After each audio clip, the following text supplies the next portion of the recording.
Hello and welcome to Your Sparkly Brand, the podcast for badass, game-changing business owners who aren't afraid to sparkle and stand out. We're all about fighting the status quo in marketing and branding so that you can reach more people and make more money. Coaches, creatives, and thought leaders, here you'll discover how to become magnetic AF so that you can build and scale your sparkly empire. I'm Megan Gersh, your resident branding and website designer, and I'm here with my co-host, the copywriting queen, Lauren Tassi. Hey, Lauren, how are you? I'm great. How are you doing? I'm good. I'm good. How was your vacation? You were out for a little bit. Yeah, I know. We took a little break. It feels like it's been forever, but it has not been all that long in terms of actual days. It was so good. Well, I'm going to use my trip to Japan to lead into my sparkly moment. You have not been to Japan, right? I have not, no. Okay. Well, obviously you should go, but they're like, and everyone kind of explained this before, but I didn't really get it till I was there. But it's just like everything there is just elevated, right? And like they have this,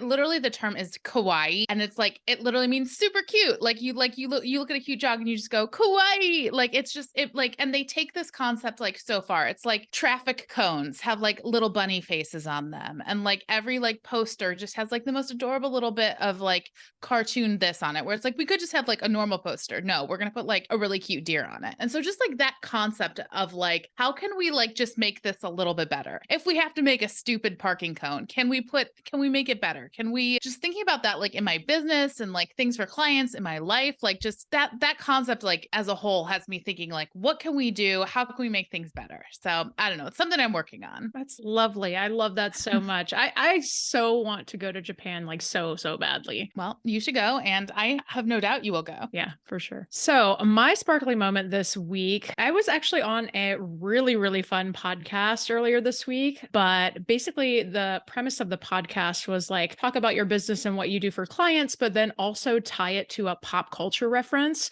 So this is me being able to talk about Radiohead in a public setting where I could relate it back to my business. And so now I will have a little piece of press where it has me and Radiohead in the same breath. So checking that one off the bucket list. Pretty excited about that. Very interesting. I'm excited to check that out when it comes out. Yes, absolutely. You know what else would be super sparkly is if you're listening and you wanted to leave us a review. If you're a fan of the pod, we'd love to hear from you, and you know it helps us grow. So please leave a review, leave some stars, wherever you listen, whatever their thing is, go and do that there. Please. Thank you so much. All right. So let's get into what we're talking about today. And we are talking about what it's like to work with a copywriter. We kind of did this a few episodes back with Meg and her process as a web designer. And now I'm going to break down what it's like to work with a copywriter, my behind the scenes peek at what it's like to work with me. I'll answer some common questions. You know, it's different for every copywriter. Most professional copywriters have something similar, if not exactly the same. Like there's just a process that makes sense. But again, this is like my version. So let's start with like the biggest question, which would be, what does a copywriter do? What is copy? Copy is words that get readers to take action. Effective copy can drive sales, boost engagement, help you reach more people, and really like leaves a lasting impression that can go beyond words. It creates feelings, it creates emotions, that kind of thing. And so a copywriter writes those words that do that. It's different than say content writing, which is generally meant to inform. Copy is meant to create emotions and drive action. All right. I'm just going to like walk us through what it's like to work with me. You know, feel free to jump in if anything needs clarifying, that kind of thing. So it's always starts with get to know each other call before we even agree to work together. I don't want to work with anyone I haven't met, and I wouldn't expect anyone to work with a copywriter they hadn't, you know, at least had a few minutes of a phone call with. So we make sure we hop on a 15-minute call, make sure we're a good fit. It gives me a chance to learn about you and your business, where you're at, where you want to go, your goals, your ideal client, that kind of thing. And it's very much like surface level. You don't need to come with any sort of agenda or like, I need this, I need this, I need this. It's really like, let's get to know each other. And it's a time where I will explain my process similar to what we're doing here and give you the chance to ask any questions you might have about me, what it's like to work with a copywriter, that kind of thing. And after that call, then I'll put together a plan of attack or proposal. And that's where it gets into the specifics of deliverables, timeline, price, all of that. From there, I send that to the client. And at that point, they might have additional questions. We could schedule up a follow-up call. We could figure it out over email. I want anybody who's working with me to be fully confident in what they're doing. So I'm always happy to chat more, go deeper, whatever someone needs to feel confident in what they're doing. From there, sign the contract, pay the invoice, you're in. And the first step, once we're working together, is a brand questionnaire. And this is, I'll send this over to you. Take a couple days to fill it out quickly. Whatever kind of timeline you're on is fine with me. And then this is going to be where you share copy samples. We talk about marketing in general, like who do you like? Who are you inspired by? We'll talk about your ideal client or customer, their details, what keeps them up at night. And sometimes some of these questions can feel a little overwhelming, and that's okay. You don't have to have all this information. You don't need to be, have it ready to go. Depending on where you're at in your marketing, you might just be starting to put these together, just be starting to ask these questions. And that's okay, because the second part of my onboarding process is a deep dive strategy call, which is a 60-minute call where you can brain dump on me. This is where the magic happens. This is where like all those jumbles of ideas and somebody who goes, oh yeah, I was kind of thinking this might sound cool, but what about this? You can just sort of lay it all on me. And I not only do I record this call, I also transcribe this call so that way I can go back and really pull pieces and bits exactly from it. It doesn't matter how messy. You don't need to have any sort of like formulated thing. You really just come with ideas and thoughts, and it's my job to turn them into words that make sense and drive action. So from there, we set a timeline. In general, it's 3 to 4 weeks for a good chunk of copy, website copy, a sales page, that kind of thing. It can be slightly faster. It can take longer, mostly depending on the client and how quickly they're turning things around. After the timeline set, we get into research. I think a lot of times clients come to me and they don't realize how much research is involved. We're researching your business. We're researching your customers. We're looking at competitors. We're looking at the market, other industries, also doing our SEO research at this point. All of this has to be done before we write a word, just because it makes more sense. Going back afterwards doesn't make any sense. So finally, we're writing. We start with a small piece, usually like an outline or an overview, or maybe like the about page of a website, to make sure that we're aligned with the brand voice, the tone, everything we've talked about like this comes together and is showing up on the page. After that, we'll go ahead and jump into the rest of the copy, the rest of the sales page, the rest of the website, whatever, we've set up. And that's, a week or two after we've had our call, we're already delivering the first draft. So the first draft is delivered via Google Docs, and this is your time to review and approve and make edit requests. Although I always like to remind my clients, your copy is reviewed by 2 to 3 copywriters at least before it gets to you. So just, keep in mind you hired us for a reason. If you're working with copywriters, trust us and our expertise. So we use Google Docs. So commenting is super easy to make notes, make edit requests, that kind of thing. You can use their commenting feature or their suggesting feature. And so we'll take all that and we'll go ahead and make revisions and finalize the copy with your notes. Anything that,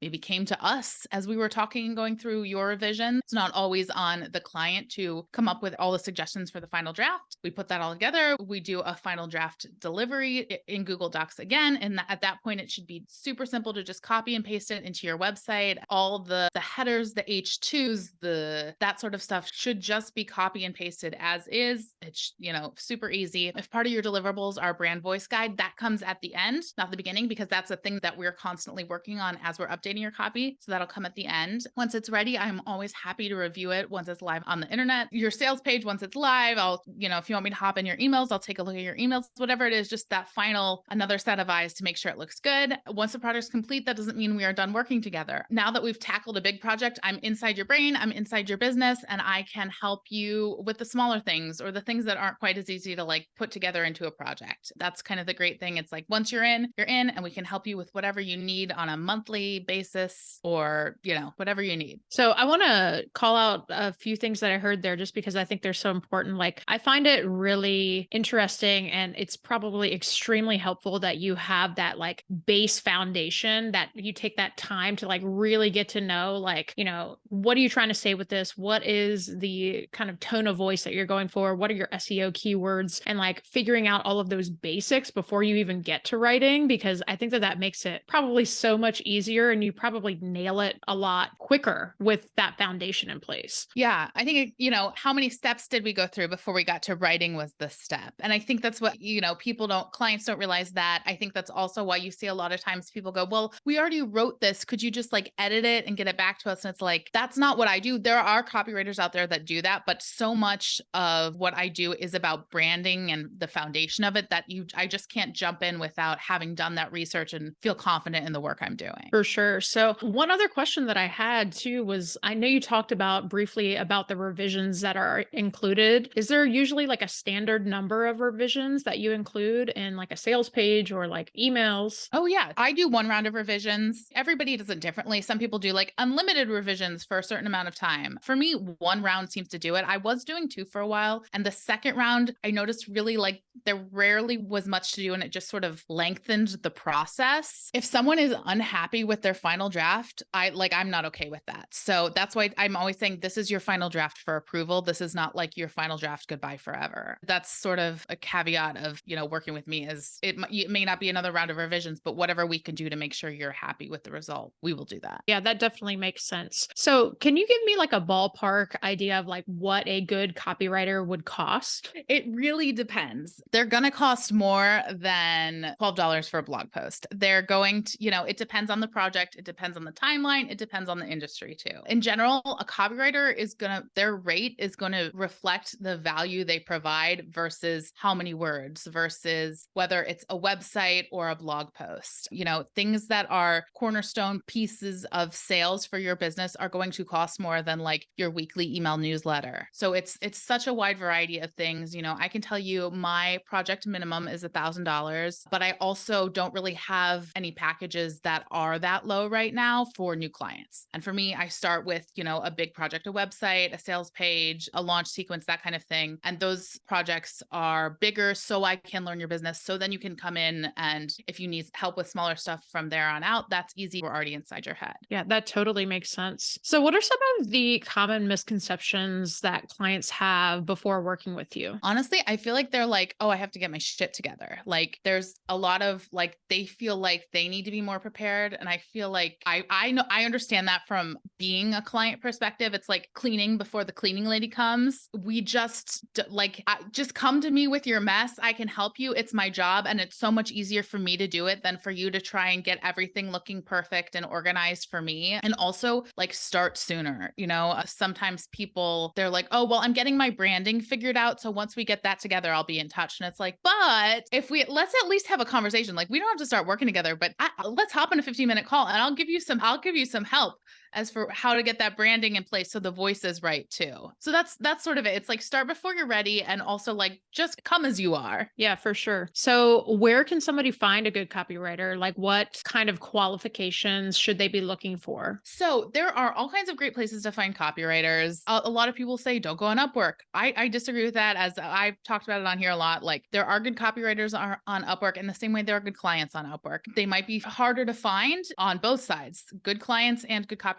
It's all about vetting them and talking to people and looking at their writing samples and making sure they align with what you do and also looking at their testimonials. I think that like that gets overlooked a little bit in terms of writing samples, but the testimonials, like, are they for people in your industry? Do they sound like what you want? Do you need somebody who, is super fast and can do anything? Or do you want somebody who's like great at, creating empathy and great at driving sales? Like really like pay attention to those things because that speaks even more than to what the samples are. It speaks to the results of what the copywriter can achieve. And in terms of qualifications, there are not like standard, like there's no like certifications that are standard. There's all sorts of courses. There's all sorts of trainings you can take. And like most of the ones I've come in contact with, I haven't taken that many to be honest, but the one I took was great. Copywriters that I've hired, most of them are good. The trainings they're useful if you're just getting started because copy is sort of a very like esoteric thing to learn. It's easier to learn it in like a hands-on kind of capacity versus like reading it from a book, but you don't actually need any of those things to be a copywriter. It really just takes practice. And part of the practice is getting out there and doing it and starting with those, smaller jobs and then working your way up to like the really like cornerstone pieces of sales pages and websites and that kind of thing. So how important is it for a client to pick a copywriter that like has similar works in their portfolio that like align with like what you're trying to do? Like, is it like, I know you asked me this question about when it came to web design. Like, I truly feel like when it comes to web design, like picking somebody that has a similar style or like that has like, a distinct kind of signature can be helpful in that regard? Do you think it's helpful when it comes to copywriting? So there are copywriters out there that will say, oh, I can do anything. I can do any brand voice. I can do, I can write for someone who's so different from me. It doesn't matter. I will say for myself, I can't do that. Like me and my team, we are so good at like women focused products, these sort of like heart centered coaching, like this very specific kind of world that's very much like, it's very female focused. It's not entirely female focused, but it's very female focused. And it's just like, it's who we are. It's the people we know. It's the world we live in. And for that reason, like some,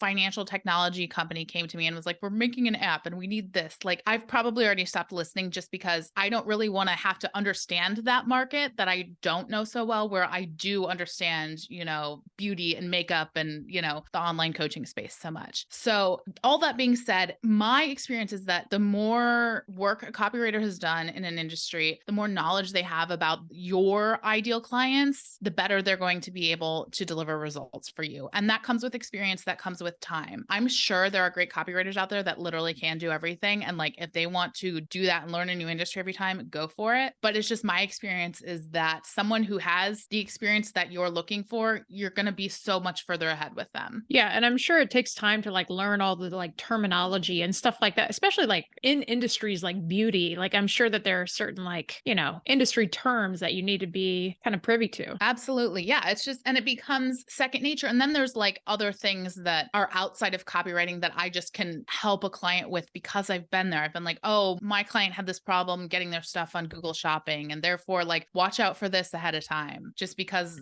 I've been there and I've seen it. Okay, cool. So last question. How do I know that the copywriter that I hire will understand my brand and the message that I want to convey? Someone with experience, someone who has the portfolio that speaks to you should be able to do that. It's also part of pay attention to like, if they're listening to you, if they're hearing you, what you're saying and conveying that they understand your needs and your clients, because you don't want to work with a copywriter that's just kind of like in their own head and thinks you should be doing this when really they're not understanding your market. So it's really sort of in those first few steps, that first interaction, which is why I do say like, get on a call with somebody, talk to them, and just make sure they're listening, because honestly, like that's one of the biggest parts of being a copywriter is being a good listener. I would say that's a good rule of thumb for any business owner. Yes. And I actually also like personal relationships in your life. Absolutely. All right. Well, that's all we've got for today. If you are ready to take your business to the next level with some wickedly effective copy, I would love to chat with you and see if we're a good fit to work together. Head on over to the show notes and check out the link to grab a spot on my calendar. Until next time, stay sparkly.